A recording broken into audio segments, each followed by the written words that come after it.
Ben, welcome back. It's good to see you as usual.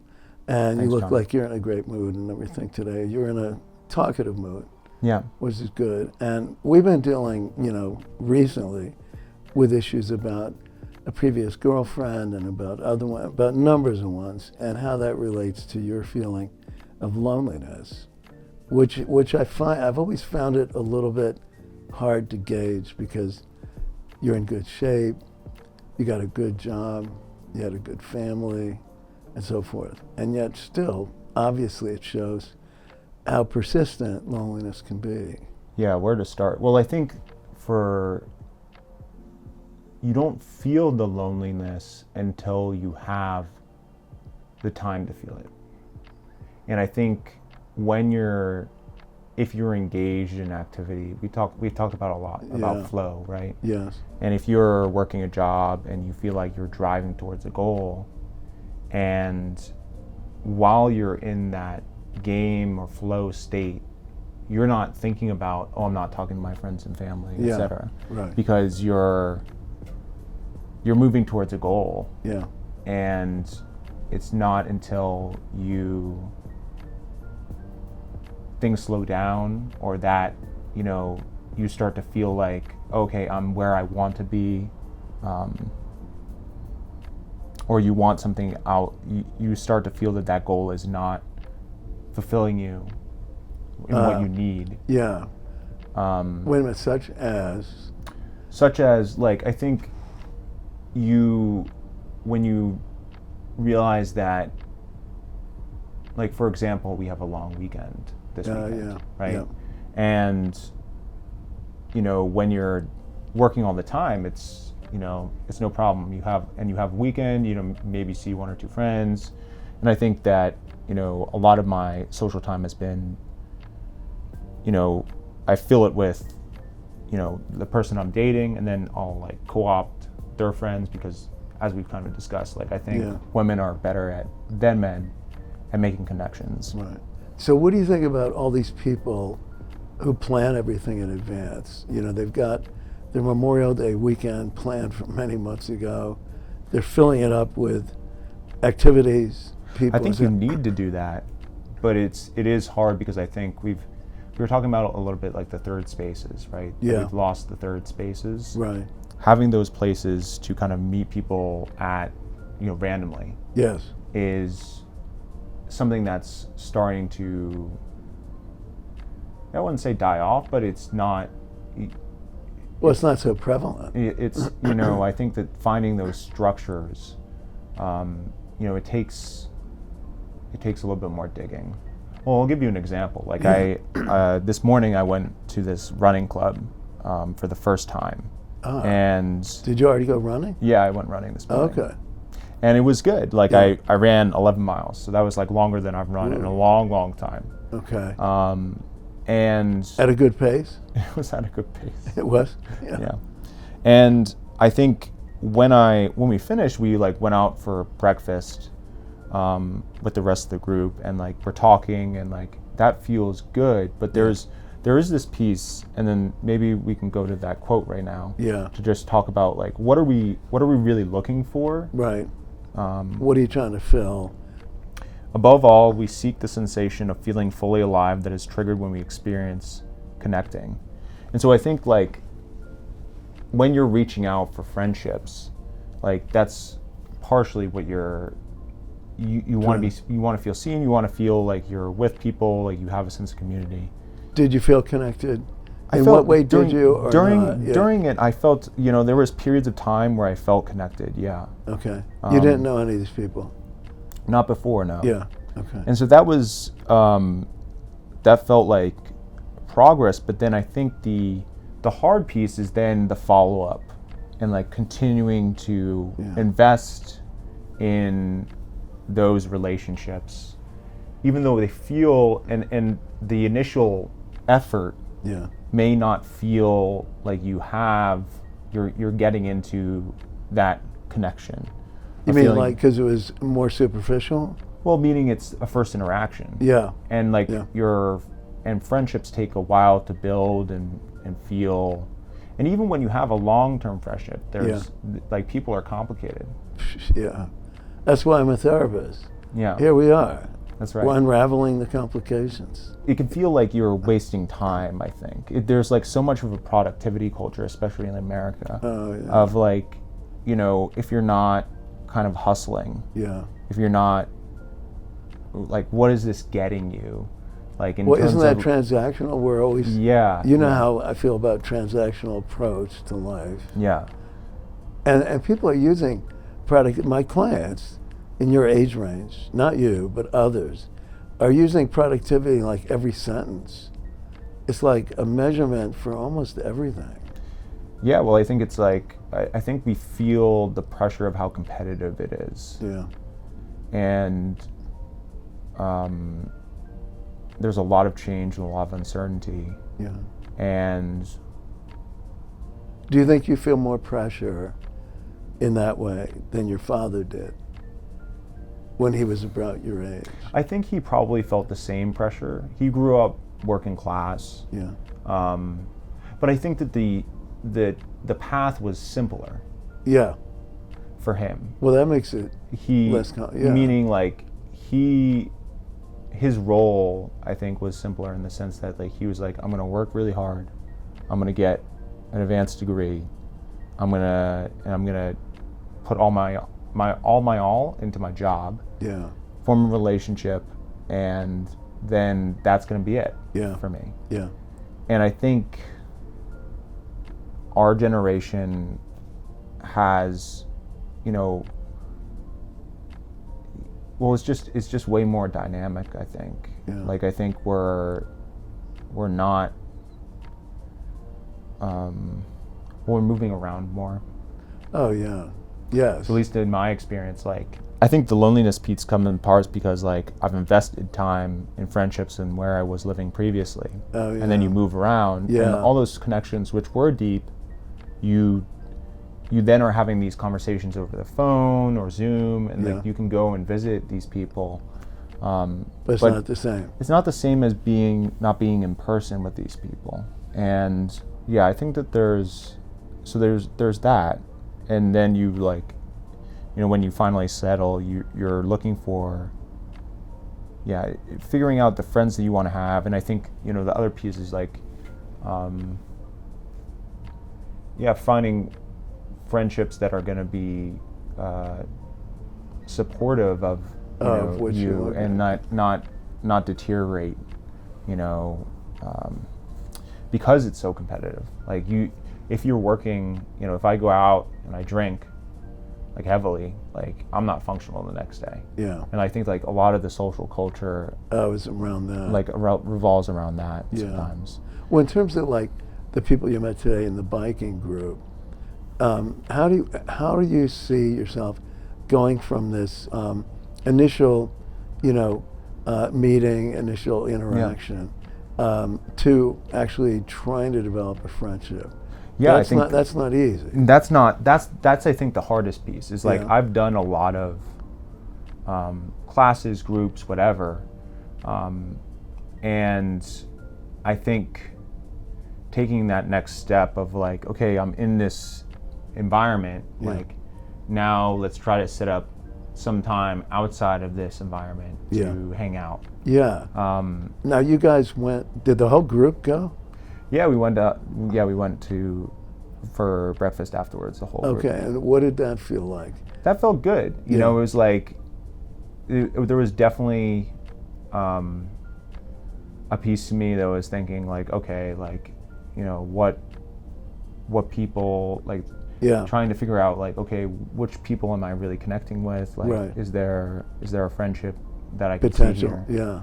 Because I think we were talking before about, you don't just want people around. Right. You want people that you can connect with, and because if you don't, just having people around can feel even sometimes more lonely.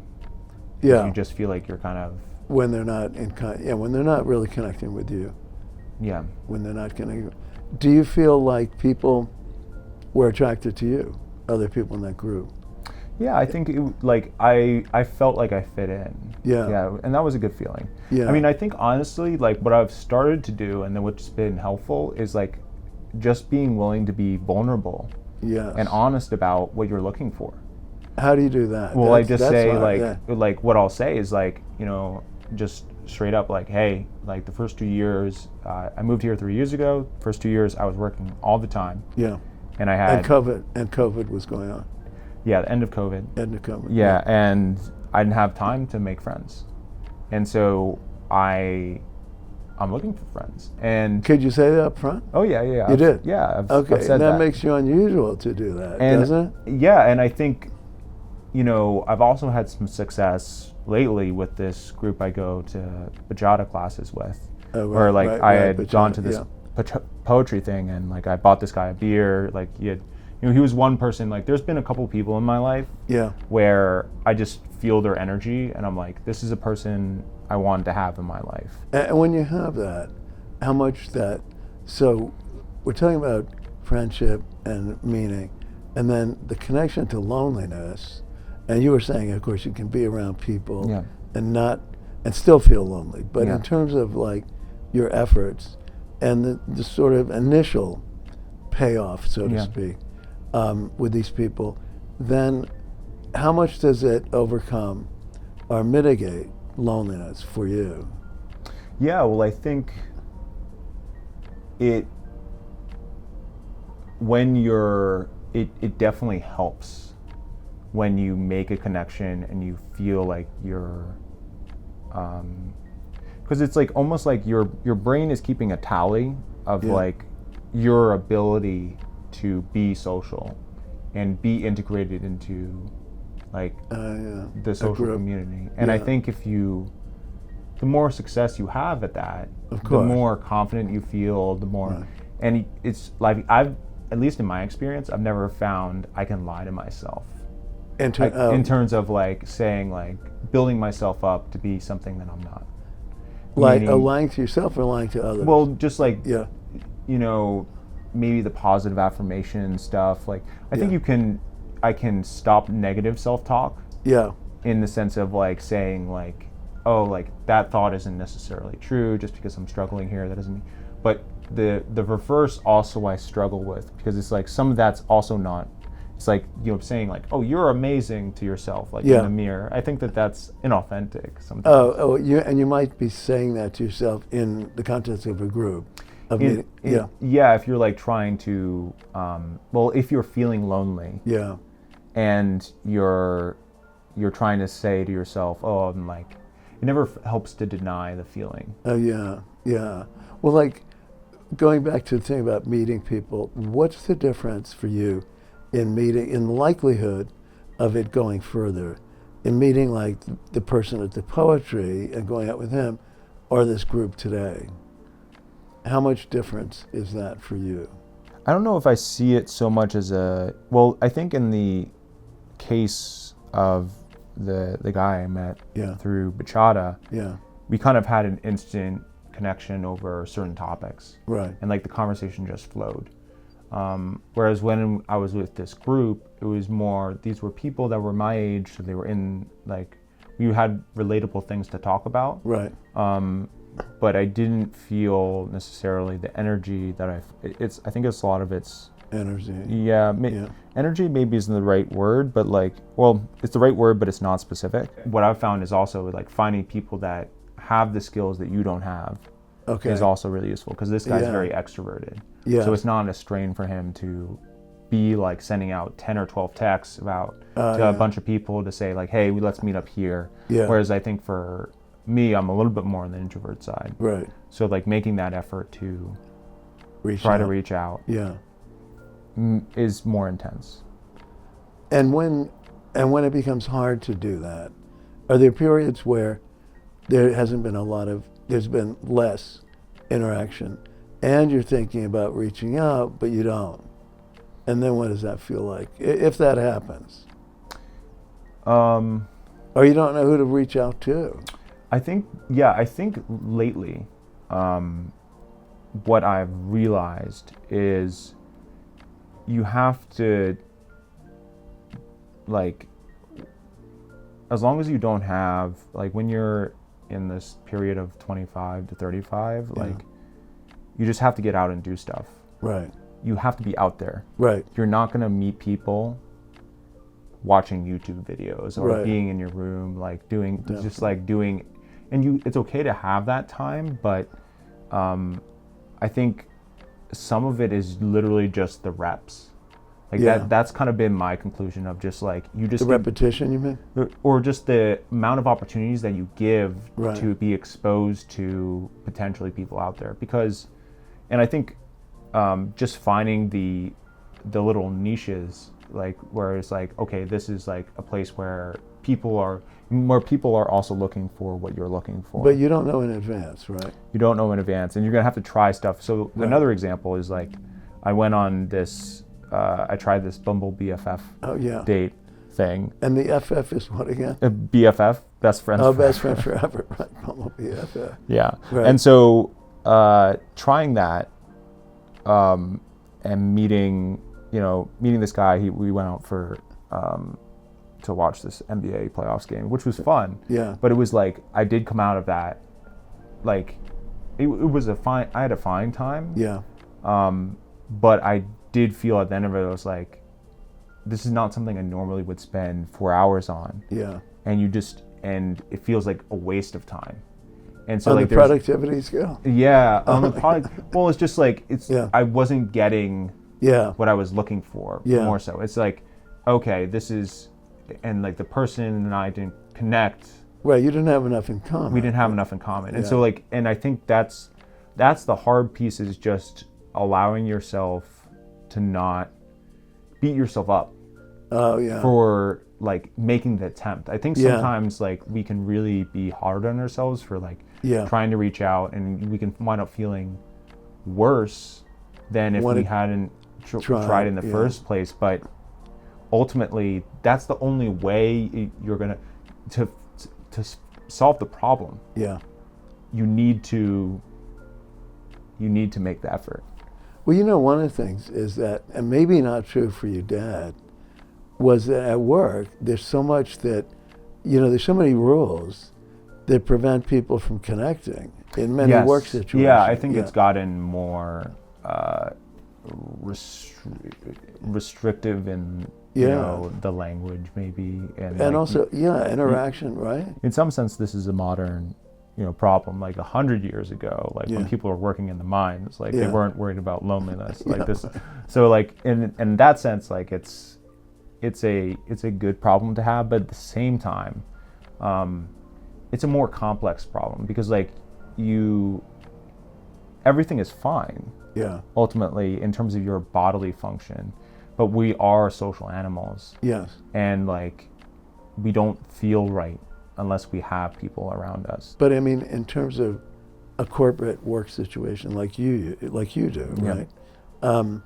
If you wanted to, I don't know, reach out to a secretary or something, there's so many restrictions, and so much like I'm fear, not doing that. But so much fear. Yeah. What if she shows up on Bumble BFF? Yeah. No, I'm joking. Yeah. But like, but there's so many rules about interaction. There weren't always those rules. Yes. Even just 30 years ago. Maybe. Yeah. I think it's definitely become more systematized and rule bound. Yeah. So let me ask you, moving to Boston area from where again? Amsterdam. From Amsterdam. Yeah. So what kind of transition? What was the hardest part of the transition? And ultimately now, after 3 years, how would you compare for yourself the two locations? Well, I think the initial transition was easy, because I felt like when I first moved here, I had like a bunch of my friends visited me because they hadn't been able to go over. So like, it was like all of a sudden I had access to all these people that were in Amsterdam, that were isolated from me because they were in America and I was in Europe. Yeah. So I kind of got this flood, and then also I was so busy at work that I didn't have the time, and then I got into a new relationship, and that took up a ton of time. But I didn't, because of all that, I didn't spend the time really developing the friendships here. Oh, here, yeah. And I think And did I they underestimated that I needed it. I think at the time I had the philosophy that I have enough friends. That was like my thinking was like I'm 30 years old. I don't need any more friends. Like I don't have the time to manage them. What do you? Yeah, that's interesting. Do you remember what your overall thing? What was different about you at that point, besides having that attitude about that? Like it sounds like you must have seen yourself, your self-concept, or the self-talk. Must have been different. I think at the time, you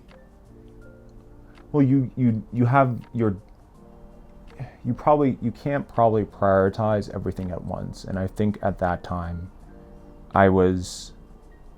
because it is like you need in like the first couple of years, it was kind of a proving ground for me to see if this was a new role that was a step up.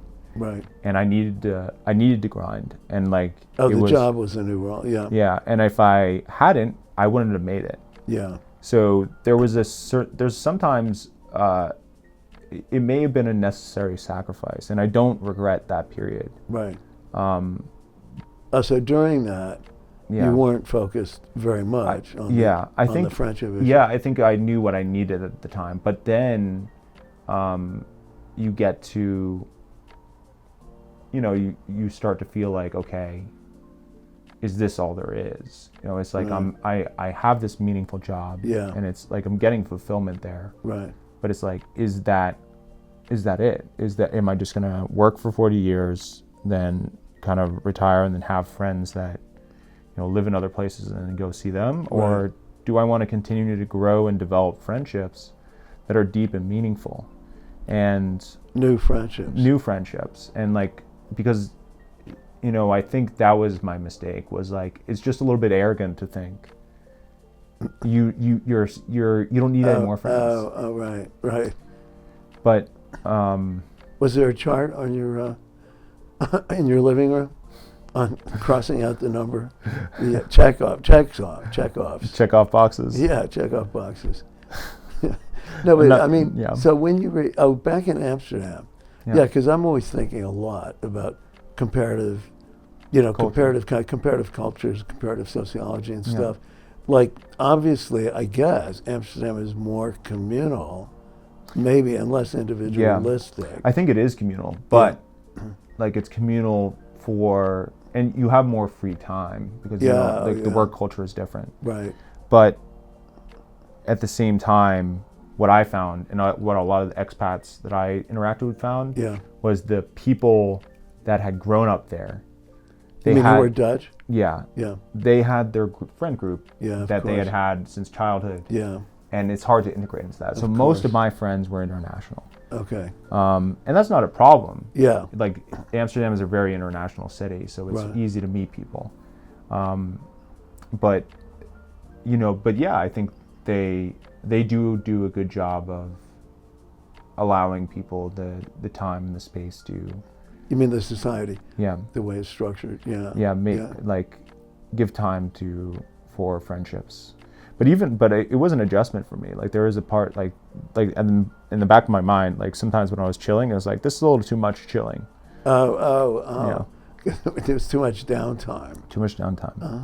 Okay. Yeah. That's also just partially the way I might just be wired. You're wired. Yeah. Definitely. I think that's the other thing is when I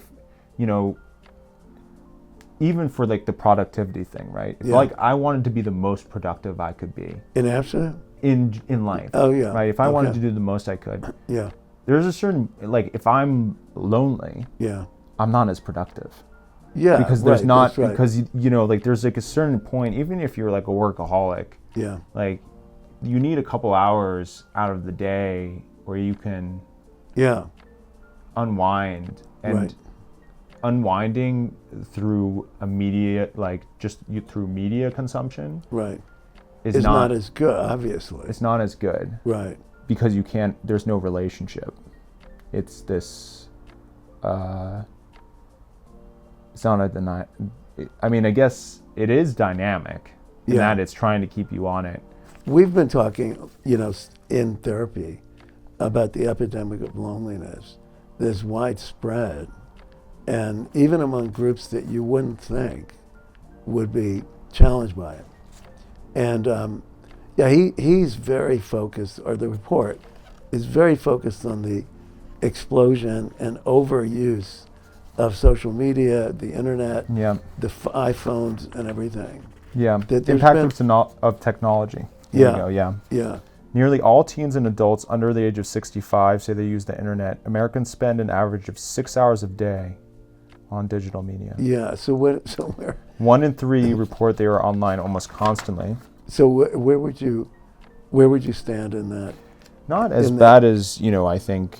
I mean, like you said, like I have a good family and I have some good friends. Right. And a good job. So in that sense, I'm insulated from all the worst of it. And I have 1 or 2 friends here that I can spend time with. So I'm very lucky in that sense that, but I could see a scenario where if that one friend were to move away, I lose my job.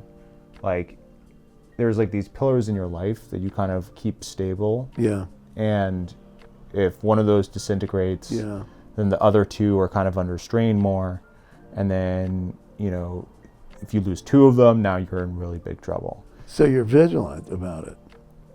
I'm aware that, well, that's why I think I'm spending so much time right now. Is like I've just recognized this is a priority for me that I need to fill because it's a gap. Yeah. And what about, you don't mind talking about past girlfriend relationships? We can talk about it a little bit. Okay. We're going to pretend that they're not local. They came from another planet. Yeah. And there's like the Little Prince. Yeah. My favorite book of all time. Yeah. All right, so this little princess showed up. Yeah. From an asteroid. Yeah. Okay, and then what happened? Yeah, well, I think the when you have a relationship, we were talking about Getting the Love You Want, that book, and you can put. Well, what, like you can put. It's like when you feel a real connection to someone. It's like you have this. Because you don't have. If you're already a little bit lonely. Yeah. And then you find this connection with this person. Right. We've talked about this. Yes. Yeah. It's like all of a sudden, this need is fulfilled, but that's a lot of pressure to put on one person. Right. And I was thinking about this the other day too. Like I remember there's been a couple of times in my life where I've felt the reverse way. Like when I was in middle school or high school, like there was like one friend that like didn't have anyone else. Yeah. And like when a male friend, not a girl. Yeah, male friend. And like when I reached out to him, it was very clear that he really needed this friendship. Yeah. And that's a lot of pressure to put on one person. And I felt very guilty about it. But like I think when you feel that pressure, you pull away. Did that happen? Because that happened a lot to me, that people who were non-neurotypical, of course I didn't know that term at the time, reached out to me. And I even if I wasn't intending that, over time I saw there was this pattern. And I didn't, I didn't feel bad about it, but it wasn't, quote, what I was looking for. Yes. But it didn't mean that other things didn't happen, but I understand what you're saying. Yeah, and it's just like how to handle the boundaries of like, this is what I can do for you, but like I can't be your everything. And I think that's like. I looked for that too. I think that's what I struggled to do. Yeah, but it's really hard because like the person feels rejected. Yeah. And they need it so badly. Yeah. And they've faced a lot of rejection. Yeah, and they faced a lot of rejection, and now they're getting the rejection from the person that they feel like was gonna save them from this like feeling of loneliness, right? Or lack of connection and integration into a social Have we talked environment. about rejection sensitivity? We have, right? Yeah. How does it affect you, or how do you Well, live with that? I think, well, rejection hurts a lot when you really put yourself out there, and when you feel like,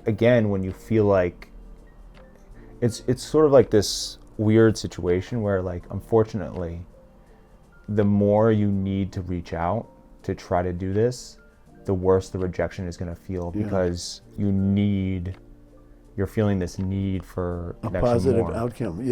For a positive. And so, like, and it's like this. It's like a vicious and virtuous cycle, right? Like, if you're having success, like having one is going from 0 friends to 1 friend. Is a big deal. Yeah. So, like, I have a friend that lives here, and he moved here a year and a half ago, and that was like huge for me. Like, because you wanted him to come. Well, I mean, it was just like, this is a childhood friend that I've known for a long time, and just having that support, all of a sudden took a ton of the pressure off, and I feel like now at least I have that friend, and then going from 1 to 2 or 1 to 3, is way easier. Of course. I also, the one other thing I would mention, I remember when I was talking about, like, bullies. With a group of people, and I was like, what's the best prevention for bullies? Is it being, strong? Like, they talk about self-defense. And, like, I remember there was this one guy that I was talking to about this, and we didn't necessarily see eye to eye on everything, but he put it really well. It's like, the best defense against bullies is having friends. Bullies go after only the people who are isolated. right? Like, they don't go after. If you have a couple of friends, even if, like, you guys are a little bit lower on the social hierarchy, like, you're insulated in that, because you have each other, and they're not gonna totally go after you. Yeah. And I think you said that you had faced some bullying in middle school, maybe. Yeah, I think, like, everyone does. Like, I think that that's something I've talked about with my one friend, and just, the relative amount of bullying. It's like, I had a little bit of it, but it's like the people that really had it bad were the people that didn't have friends. What about anxiety? How do you experience anxiety? Because I know you were getting ready for that talk. On that convention, or that you went to. Well, and you did a great job. So that went well. I think the one other thing I would tie about the rejection piece is, like, figuring out how to cope with the rejection. It's like you're gonna have to feel the feeling of rejection, but it's like, is there a way you can, have that feeling, and, like, not let that feeling dominate, or remain. Like, the latest thing I was reading is, like, continuing to be curious about it, and, like, then you're just more observing it. Whereas, like, I think there's this other piece where, like, I think we've talked about this too, like the over psychologization, psychoanalysis of ourselves. Whereas, and the whole culture doing that. Everybody's saying the same words. Everyone's a narcissist. That's right. And it's like, but there's, like, a certain point where it's like, the self-reflection doesn't help in this, we almost feel bad for feeling bad. And it's like, have you experienced that? Yeah, I think to a certain extent. It's like, and it's like, there's a certain amount where it's like, it's okay to feel, it's just like, let yourself feel it, and then, but that doesn't need to stop you. Your feelings aren't a sign that they're not a perfect predictor that you've done something wrong. Or that you failed. But like, so on getting ready for that talk, which you ended up doing great, you faced a lot of anxiety. And you faced some issues about ADHD stuff, right? And those are probably recurring. So even the next time, it's going to happen again, right? Yeah, I think that's the other. I think that's, if I'm honest, actually thinking about it, making this connection now, that's partially why I didn't feel like I wanted to have friends. As when I moved here, I was like, friends take time and energy and effort. Right. And I don't know, I needed to be so laser focused because I felt like I'm already prone to losing time. Like in college, there would be times where like my friends were living in the same house as me, so it was nice, but then there was this crazy amount of stress that I had because I had a really hard time saying no to the social stuff. Yeah. Because, and then avoiding work because of that, and then managing time. Managing time. And so I think that there's a part of me that isolates to continue to be able to work because I have a hard time saying no or enforcing. But how did you avoid the stimulation? Because, you know, our tribe, our ADHD tribe lives for stimulation. Yeah. And to turn down stimulating to dive deep in a scientific problem. Yeah. That's difficult, isn't it? It is. How'd you do it? Because, I mean, you could patent that right now, but we could send that out to everybody struggling with this, which is most people with ADHD often fail at that. Yeah. And they get overwhelmed. Yeah. And then they don't necessarily do great at a thing, like at a performance, or they do the all-night shtick. Yeah.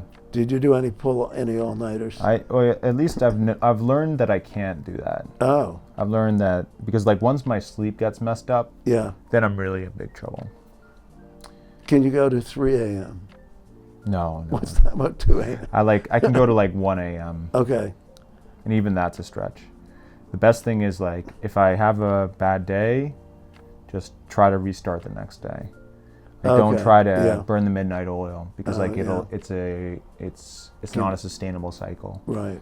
I think the biggest thing for me is actually the Pomodoro clock. Yeah. I think what's it called? That's where you like have like it like has a 5-minute timer, a 15-minute timer, a 30-minute timer. Okay. So just getting started and saying like I'm gonna work for 5 minutes on this. Oh, yeah. And just that's all I'm gonna do. And then, you know, doing that and then saying like, okay, I did that. Let me do a little bit more. Let me do a little bit more. And then like setting an hour. It's like, okay, I'm gonna do this for an hour. What about in terms of something that might be equally hard, like packing, moving, stuff like that, setting a goal. Yeah, I think of 20 minutes or whatever. Yeah, there's what I've found is really helpful is the knowing that I'm not necessarily going to be able to get things done in a traditional way where I do 30 minutes every day. Yeah. Or maybe not 30 minutes, but like, you know, an hour and a half each day. Yeah. You know, just like get it done. I think when you have ADHD, you kind of like, you mull it over, you're thinking, and then you and then all of a sudden you get it done from in an intense way over a period of focus time. But what I've found is like at least lining up the stuff so I'm not scrounging around for the stuff when that kicks in, when that hyper focus kicks in. Right. So like, and that's something I can do is like, okay, I need to collect all the research papers that I need to read. And like I'll do like just the support work for actually doing the work. Maybe not doing that, like not just diving right in because like I'm gonna get, but like setting myself up so when it does click in, which seems to me it's like it's not always predictable. Right. But that's the setup that works best for me is I can just line things up so that I kind of have these guardrails and because like where I think we get really frustrated is like that hyper focus is a superpower in a way. Yeah. Because you can just zone in and really get it done. But what takes us out of that is like when you don't have the stuff you need to get it done. Oh, and so you're scrounging around. Yeah. So if you can just line it up so that you can get flowing. Yeah. And then you can stay in that flow state for as long as possible. But isn't it so hard to get started? I think that's... Yeah, and that's where the clock comes in. where you just mentally trick yourself to say, I'm doing 5 minutes. And then it's like, okay, I'm going to do 30 minutes now. I'm going to do an hour. And then you take a break and you say, I did an hour. Yeah. And you don't feel, you don't have that. Where you also get into trouble is like in doing it early in the day.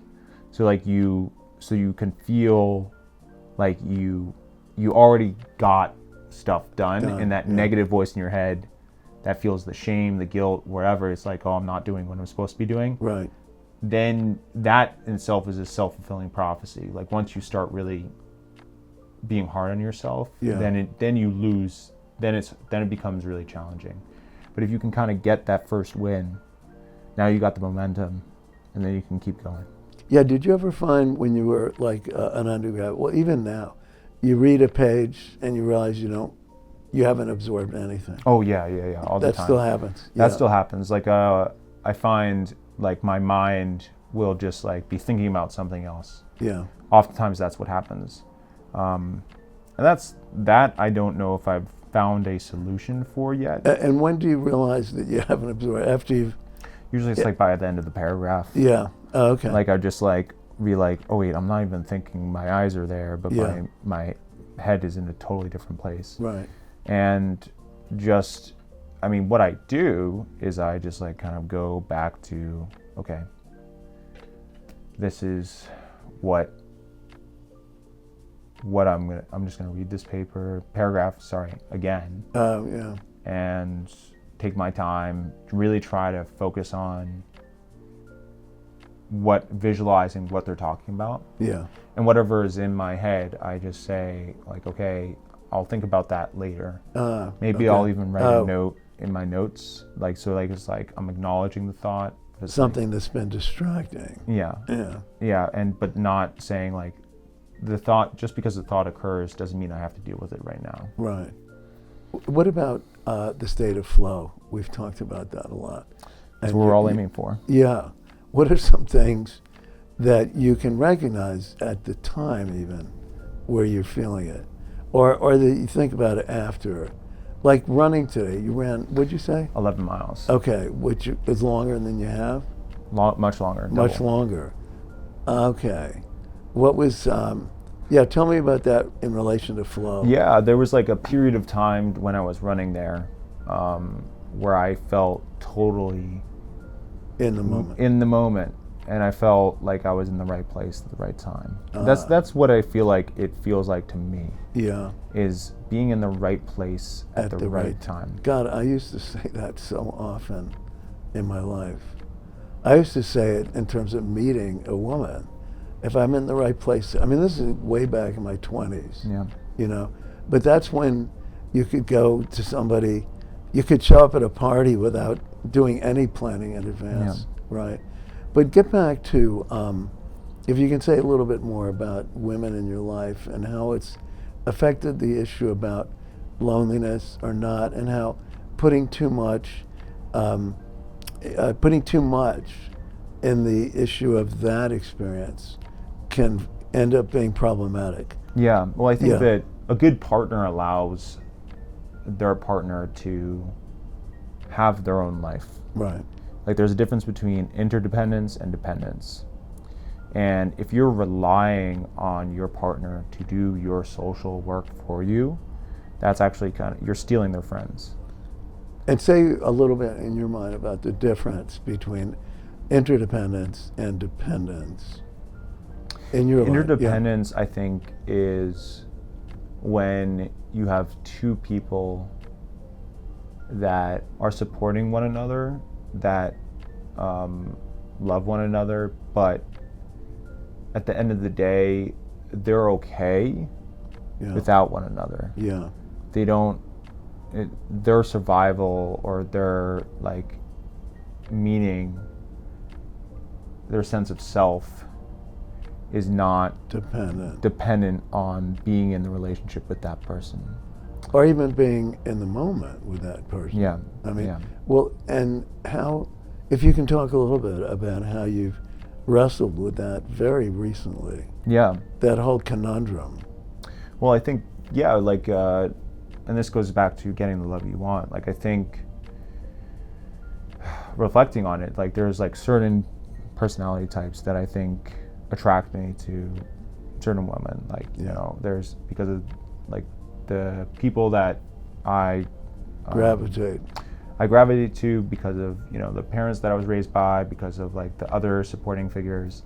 And it's all positive stuff. It's like I'm attracted to women that are independent, that are confident, that are resilient. But part of that is like I see in them things that I struggle with, maybe partially because of, you know, like whatever is ADHD, like, you know, struggling in school, etc. Right. Like all those, you know, but you can't, it's a problem to be looking through your partner and getting what's missing in your life. But you found that the two relationships we talked about most in therapy, I think both of those women were very confident. Am I right? Yes. Or at least, correct. And so, and you noticed that early on, I imagine. Yes. You did. Immediately. Wow. So it's initial attraction right away. Yeah. Okay. And is that dangerous? Or is there a downside to that? Yeah, the downside to the confidence is maybe like a lack of, they're resilient because like they've like learned to work through these things, and they're not necessarily going to be as sympathetic. Sympathetic. Yeah. But is there a downside to noticing, to being attracted really fast for you, a downside for you in being, you know, the instant chemistry thing? Well, I think that it's like realizing that this person is not going to be able to be your everything. Right. You can't expect them to, you can't put everything on them. Right. And there have been times, recently even, when you weren't doing maybe enough of the other things, you know? Yeah. Like you didn't meet her after you ran the 11 miles. No. She wasn't at the finish line. Yeah, I think there's like a part of me that maybe isn't lazy, but like it becomes comfortable letting that just like, I'll just like let her take care of it. Okay. Right? And that, because like, it's like, and like there's fill the gaps? Yeah, and it's like, there's a dependence there that's not good. Because it's like, I'm not stretching that muscle. Like she's doing the work for me. How quickly can you realize that? Or is it pushback from her, or did you realize it yourself? I felt it, like I felt like I was stuck at a certain point.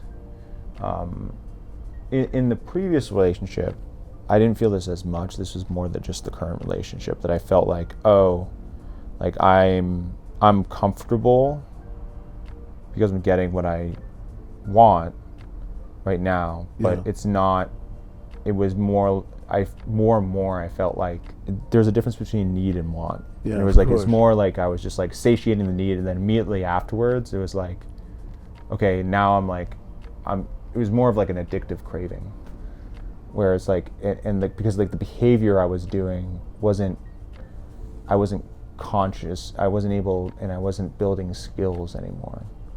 And she started to notice? Unconsciously, I think she did, yeah. So what, right now, what is in terms of that, what is the biggest obstacle you feel you need to get over to make that work? Whether it's with her or somebody new. Yeah. I think the biggest obstacle is continuing to put myself out there. I mean, the good news is like really the hard work is building the friendships. Once they're made, it's actually much easier. So like you have like a lot of base work that you have to do, but then it becomes a little bit self-sustaining.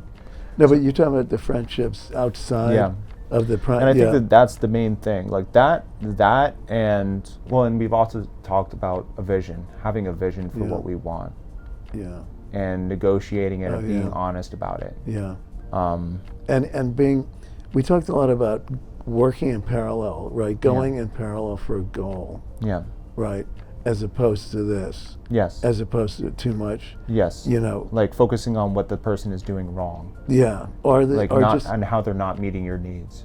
no, It's or like- analyzing it too much. Yes. Yeah, but when you're going in a parallel thing, doing stuff or then meeting, yeah, then there's not as much, because like that's right, because and again going back to like the over psychoanalysis, it's right, like, then it's less about I'm feeling this way, something's wrong with the relationship, to Right. it's like I'm feeling this way because I'm just having a shitty day. yeah, yeah, yeah. And it's not the main attribute isn't the person, it's just where Well, and you it doesn't have to be overthought. We don't have to Yeah. overthink it. So Ben,